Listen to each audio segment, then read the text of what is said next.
Halo teman-teman, video kali ini adalah video pembelajaran penelitian fisika tentang teknologi digital yang akan dibahas oleh kelompok 2. Berikut anggota-anggota kelompok 2. Yang pertama, Cindy Mauldia Dwi Rahayu, absen 4, Davina Novita Cahyani, absen 6, Gio Juniarta, absen 10, Mita Zarato Sofwa, absen 19, Rahni Azaria Maulida, absen 28, dan Risma Sonia Pratiwi, absen 30. Selanjutnya akan dijelaskan oleh teman-teman saya ya. Pengertian teknologi digital. Teknologi adalah keseluruhan sarana untuk menyediakan barang-barang yang diperlukan bagi kelangsungan dan kenyamanan hidup manusia.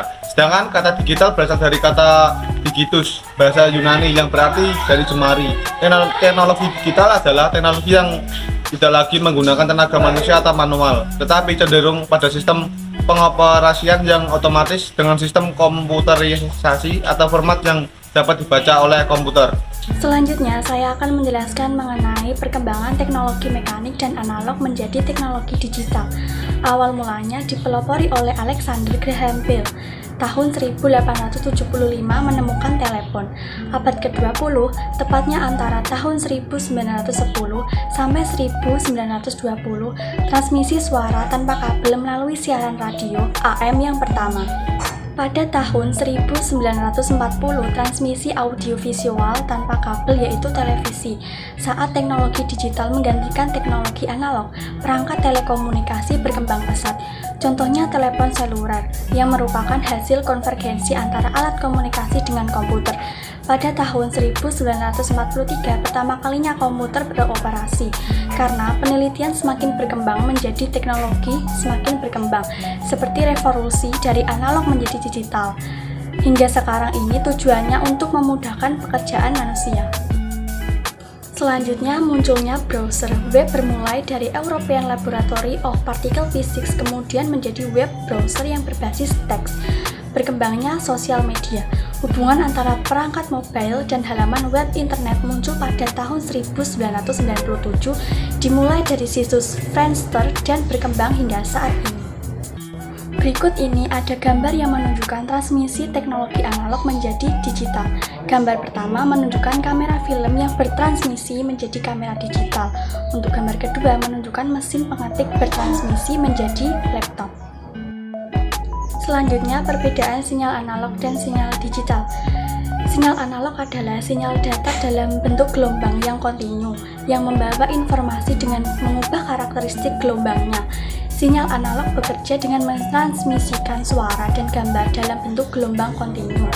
Sedangkan sinyal digital merupakan hasil teknologi yang dapat mengubah signal menjadi kombinasi urutan bilangan 0 dan 1 atau juga disebut bilangan biner, sehingga tidak mudah terpengaruh oleh derau.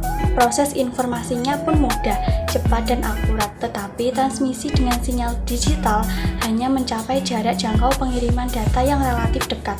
Biasanya sinyal ini juga dikenal dengan sinyal diskret. Oke, selanjutnya kita akan membahas mengenai penyimpanan digital. Yang pertama ada penyimpanan magnetik atau magnetic disk. Penyimpanan magnetik merupakan media penyimpanan yang termasuk ke dalam penyimpanan sekunder yang paling banyak dipakai pada sistem komputer modern. Keuntungan dan kerugian. Kelebihan kapasitas penyimpanan lebih besar dari media penyimpanan lainnya, bahkan sudah mencapai PTable dan kecepatan akses datanya tinggi. Yang kedua yaitu penyimpanan optikal atau optical disk. Penyimpanan optik merupakan media penyimpanan data komputer yang dapat ditulis dan dibaca dengan menggunakan laser berenergi rendah. Cara kerjanya yaitu media penyimpanan tersebut berputar dengan sangat kencang. Putaran tersebut mempengaruhi kecepatan transfer data dengan pembaca data melalui optik yang berada pada perangkat pembacanya. Yang ketiga ada penyimpanan awan atau cold storage. Penyimpanan awan merupakan media yang masih tergolong baru. Media ini bersifat online dan tidak menggunakan kapasitas data memori pada perangkat karena mereka menggunakan penyimpanan yang terdapat pada internet. Cara kerjanya yaitu untuk dapat menyimpan data pada media ini kita diharuskan untuk mengunggah file tersebut dan untuk mengayuh data kita harus mengunduh file tersebut. Transmisi data. Yang pertama ada sinyal analog disebut dengan Broadband merupakan gelombang-gelombang elektronik yang bervariasi secara kontinu, ditransmisikan melalui beragam media tergantung frekuensinya. Sinyal analog merupakan sinyal untuk menampilkan data analog.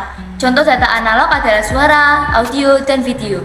Suara percakapan manusia ditemukan memiliki frekuensi bersekitar antara 100 Hz sampai kHz dengan rentang dinamis sekitar 25 dB.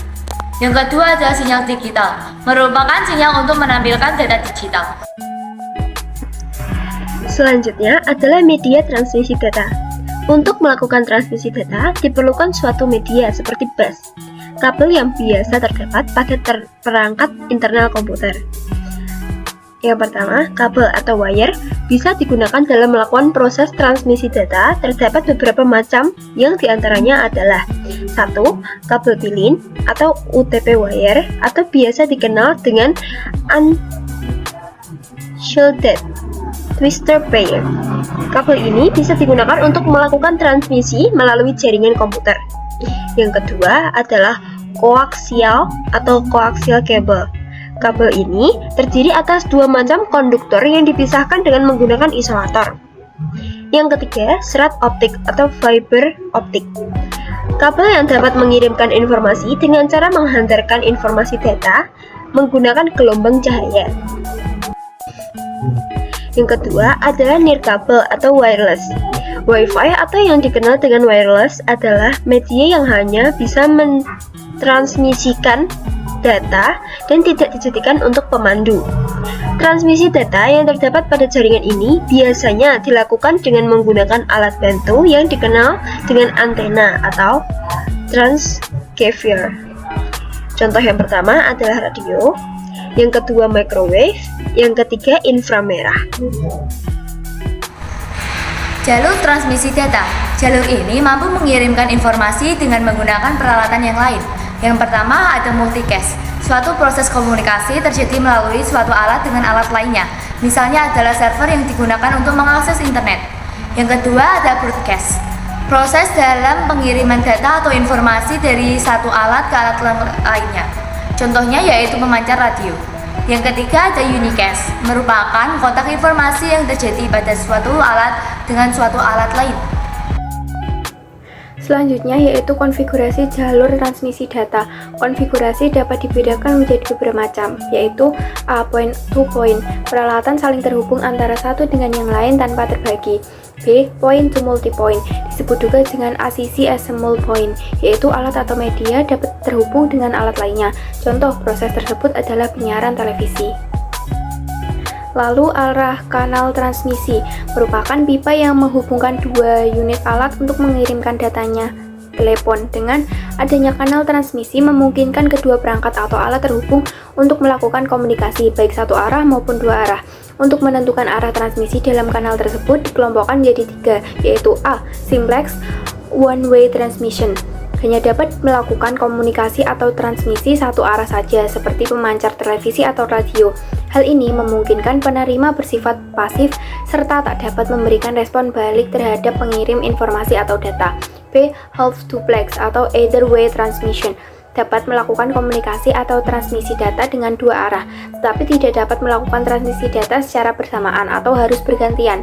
C. Full duplex atau both way transmission, kedua alat yang terhubung dapat melakukan transmisi data bersamaan. Contohnya adalah handphone dan telepon. Mode transmisi 1. Parallel transmission. Data dapat dikirimkan serentak menggunakan beberapa jalur sekaligus. Jalur yang digunakan lebih dari satu media transmisi. 2. Serial transmission. Hanya memiliki satu jalur yang nantinya data akan dikirimkan bergantian. Serial transmission terdiri dari dua metode. A. Synchronous transmission atau STM. Proses ini memiliki pengaturan yang sama yang didasarkan terhadap pewaktuan dalam mengirimkan sinyal. B. Asynchronous transmission atau ATM. Biasanya digunakan untuk mengirimkan dan menerima data antar dua alat. Data yang dikirimkan harus berisikan informasi tambahan yang mengizinkan kedua alat menyetujui kapan pengiriman akan dilakukan. Kapasitas kanal produksi. merupakan kemampuan maksimum dari suatu media atau alat untuk menyalurkan informasi dalam satuan waktu detik. Satuan yang digunakan adalah bit per second atau bps. Bit per second mengartikan jumlah informasi yang terkirim dari suatu titik ke titik lainnya. A.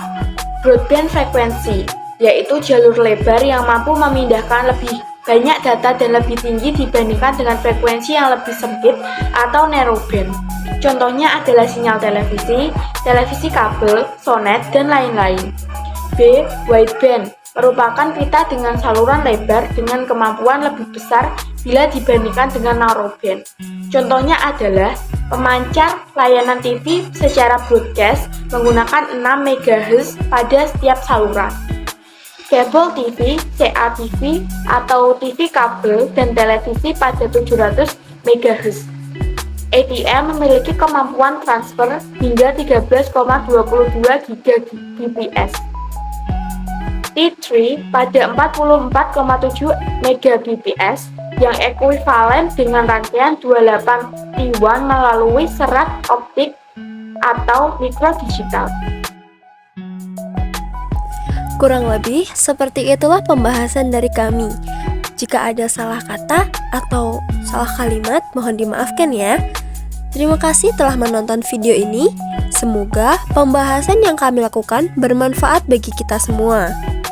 Terima kasih, sampai jumpa. Dadah.